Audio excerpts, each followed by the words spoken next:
Estamos de volta hoje com mais um encontro do Conversando com Você. No episódio anterior, nós conversávamos sobre segredos simples, básicos da vida. Nós estamos vivendo um momento de muita preocupação com complexidades, com coisas que exigem muito o pensar artificial, a inteligência intelectiva puramente. Mas é o momento de juntarmos as nossas ideias com vivências, com experiências mais práticas, mais simples do dia a dia, que às vezes nos passam despercebidas. Então, continuemos conversando sobre o segredo da vida.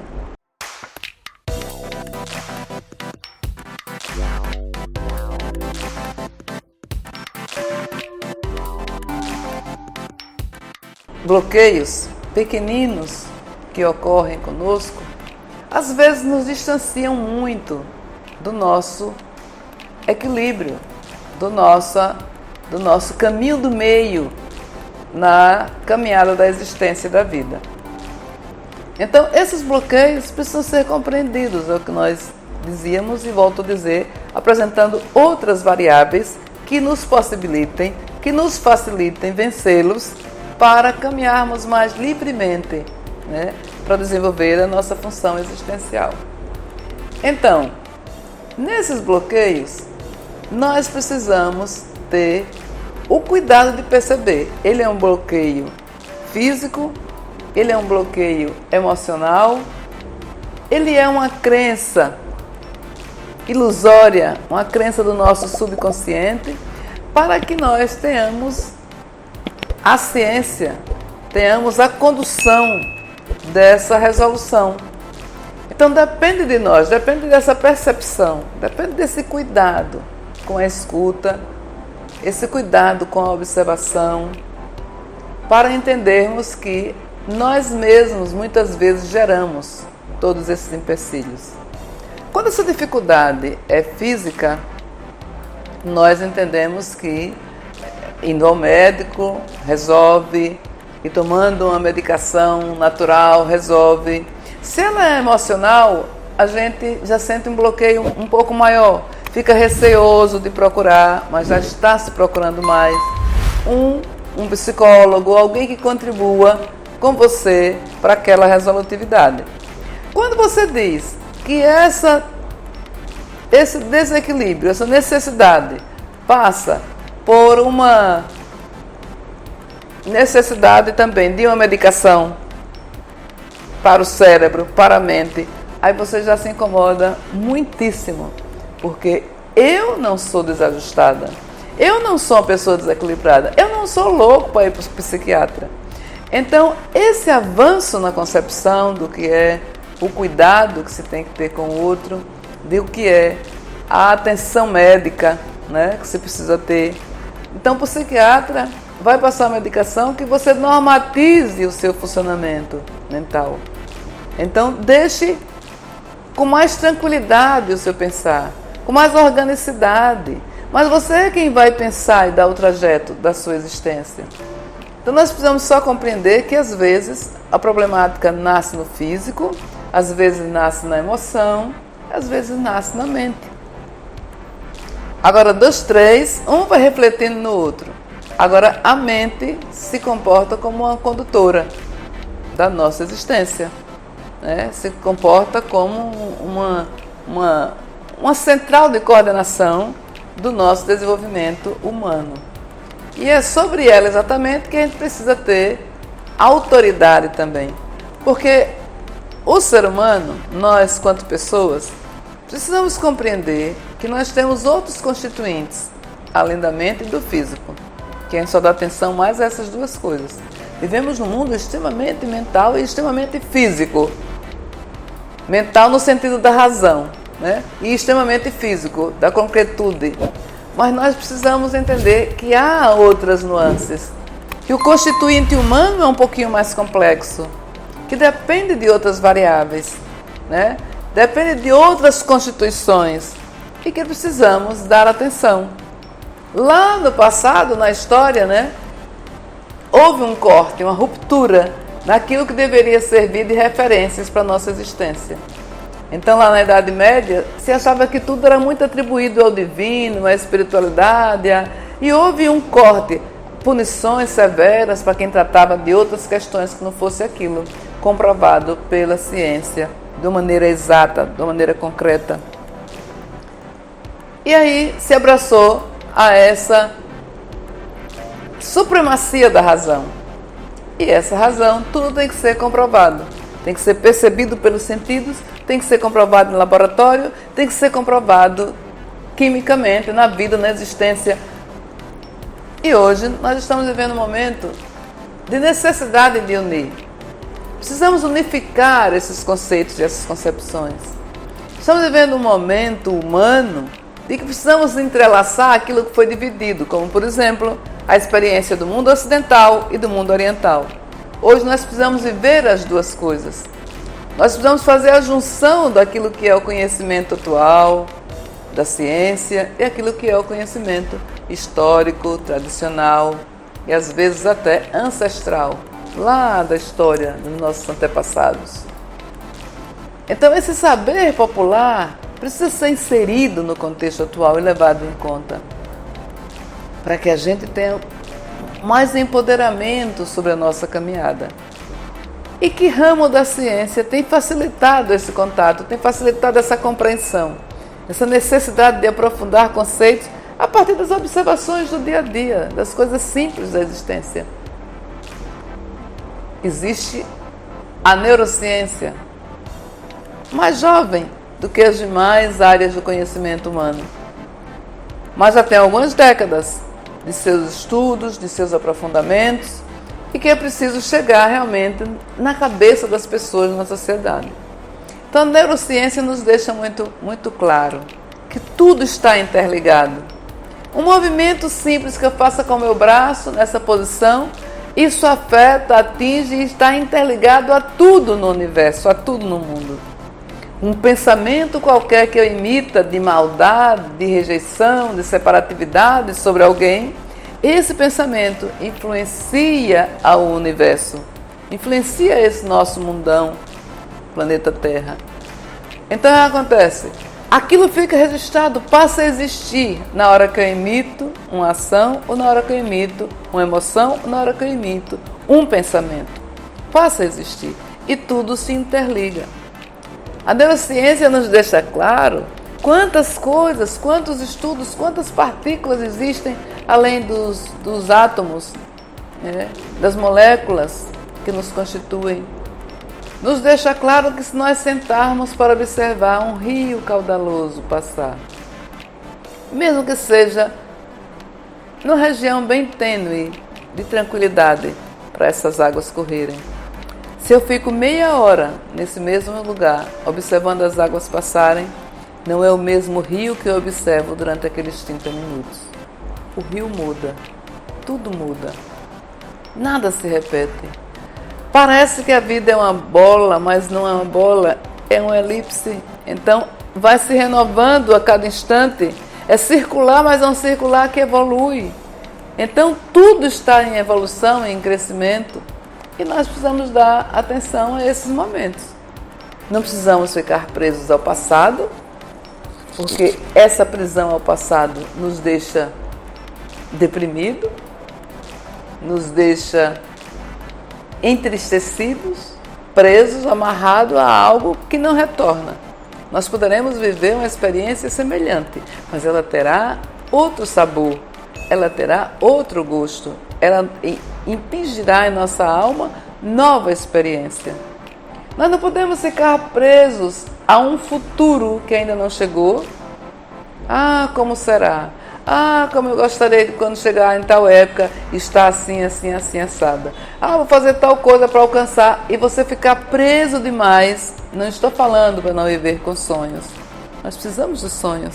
Eles são salutares. Eles são necessários para nos impulsionar a avançar, a projetar, a aspirar. Mas não posso viver nesse futuro intensamente todos os meus dias, naquilo que eu posso alcançar e sem dar atenção ao presente. O presente que nós temos na vida é viver o presente. Então, a coisa mais importante é a que a gente menos pensa muitas vezes. É o aqui e agora. É o que estamos fazendo. E parte desses problemas aparentes que surgem em nossa existência, nós poderíamos resolvê-los com alguns encaminhamentos, que podem ser a busca de contribuições profissionais. Mas você tem que também fazer a sua parte, né? Você tem que somar. Você tem que ser condutor do seu destino. Não dá pra gente dizer, eu estou assim porque o médico passou tal coisa, eu estou assim porque minha mãe fez tal coisa. Eu preciso conduzir o meu destino. Então, por exemplo, a autoestima. Alguns pilares que a gente pode buscar. A autoestima. Eu preciso ter uma autoestima elevada. Estar de bem com a vida. Estar empolgado em viver as minhas experiências. Ou estar ciente das dificuldades desse momento da minha existência. Então, nem sempre é uma maravilha. Grande parte do tempo são problemas. Mas eles não podem tomar conta de mim. Eles não podem dominar o meu pensar, dominar o meu existir, tirar o meu gosto em viver. Porque problemas nós sempre teremos. O que avançar, o que conquistar, o que corrigir, nós sempre teremos. Então, é necessário preservar essa autoestima para que a gente consiga identificar nas leituras do dia a dia, nesse passar de rios, quais as novidades dos ensinamentos que estão a nos trazer cada experiência vivida ao natural, na simplicidade da vida. Nós precisamos pensar um pouco na questão da nossa saúde. Então, estar com um equilíbrio físico, emocional e mental é muito bom, para que a gente eleve essa autoestima que eu acabei de falar. Então, se eu estou enferma, já sinto dificuldade em compreender esse processo de me sentir bem. E quando a gente fala, é preciso clinicamente observar, esse clinicamente eu quero estender da maneira mais profunda possível.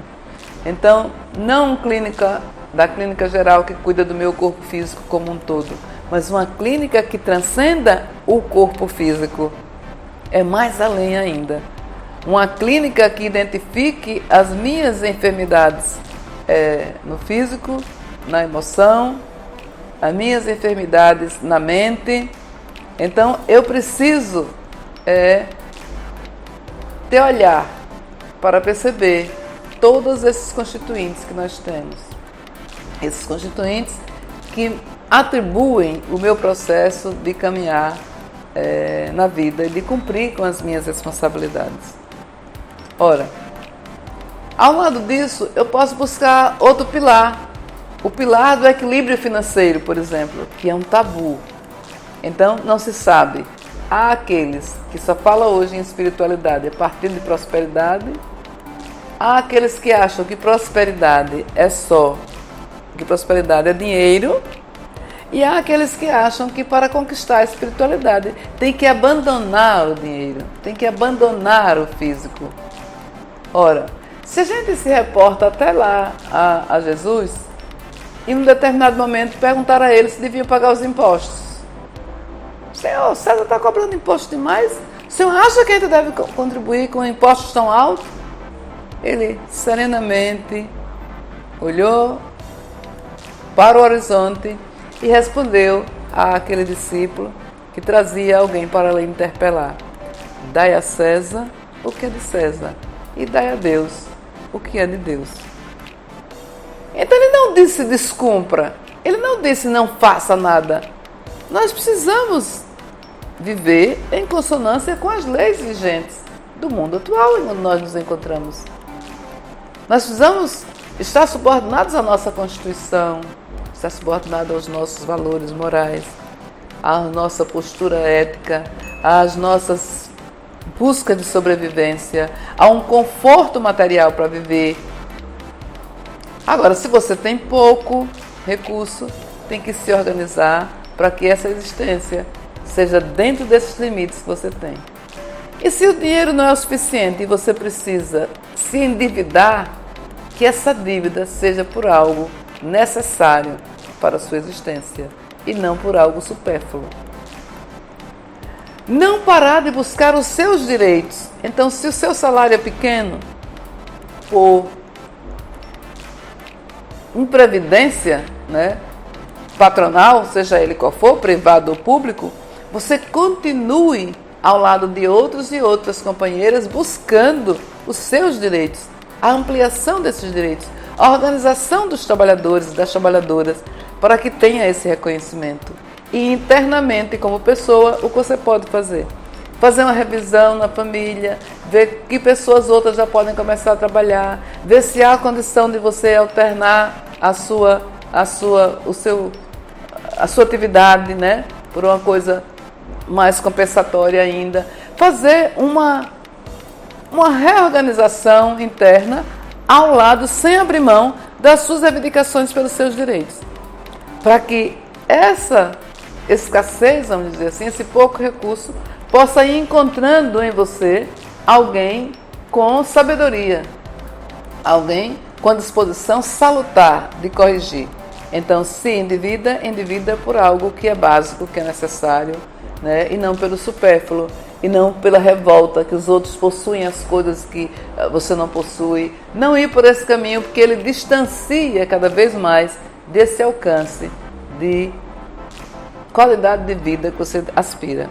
Se você tem muito recurso, o que você tem que fazer é entender que precisa utilizá-lo também da melhor maneira possível, sem esbanjar, sem desperdício e, dentro da medida do possível, e contemplando setores, segmentos, pessoas no seu entorno, para oferecer essa mesma possibilidade de ter uma vida melhor, de ter instantes de prazer, de ter instantes de alegria, de ter instantes de contentamento. Então, o recurso financeiro é importante, precisa estar em equilíbrio e em consonância, para que eu esteja com saúde, para que eu esteja com qualidade de vida, para que eu esteja cumprindo com a minha responsabilidade no dia a dia. Então, o equilíbrio financeiro é importante também. Então, a saúde, o equilíbrio financeiro, a autoestima. Eu vou dizer uma coisa bem diferente agora. O perdão. Perdão é importante como um segredo de vida para eu ter equilíbrio. E esse perdão é a partir de você mesmo. Muitas vezes nós somos muito rígidos, muito duros, muito exigentes conosco mesmo. Ao perceber que você cometeu um equívoco, não se condene por isso. Peça oportunidade de correção. Aspire na vida uma oportunidade para alterar aquela ação que você julga irregular, que você julga equivocada para a sua existência. A correção é uma forma que você tem de fazer, é uma oportunidade que você tem de fazer diferente. Fazer diferente corrigindo. Então, essa é a forma que você tem de neutralizar. Essa é a forma que você tem de dizer, está perdoado. Não é sem cumprir nada. Não, a vida vai lhe cobrar, porque existiu um equívoco na sua realização. Mas se isso é consciente, e se eu busco a força necessária e oportunidade para essa correção, é uma tranquilidade muito maior. E o perdão para com o outro. Isso é comigo mesmo. E com o outro. Nós precisamos ter a certeza de que o que alguém faz contra mim, contra A, contra B, está fazendo um mal a si próprio. Porque a vida vai lhe cobrar aquela ação equivocada. Uma mentira sobre a minha existência que alguém insinuou. E afirma contundentemente e defende aquilo como se fosse verdade. Então, esse mal será cobrado pela vida a essa pessoa. Então, eu passo por um susto muito grande, um sofrimento interior, claro, muito grande, né? Uma raiva momentânea, mas não deixe isso virar uma mágoa. Supere essa raiva. A mágoa permanece, o ressentimento permanece, vai com você. E se vai com você, dificulta você a se sentir bem, dificulta você a ter essa autoestima elevada e a ter qualidade de vida.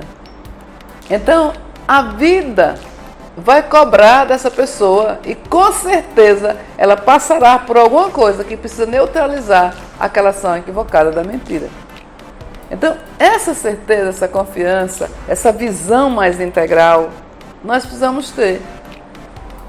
E várias linhas filosóficas nos explicam isso, e hoje a neurociência nos deixa isso muito claramente definido, explicado e mostrado. Toda ação tem uma reação em sentido contrário e com a mesma intensidade.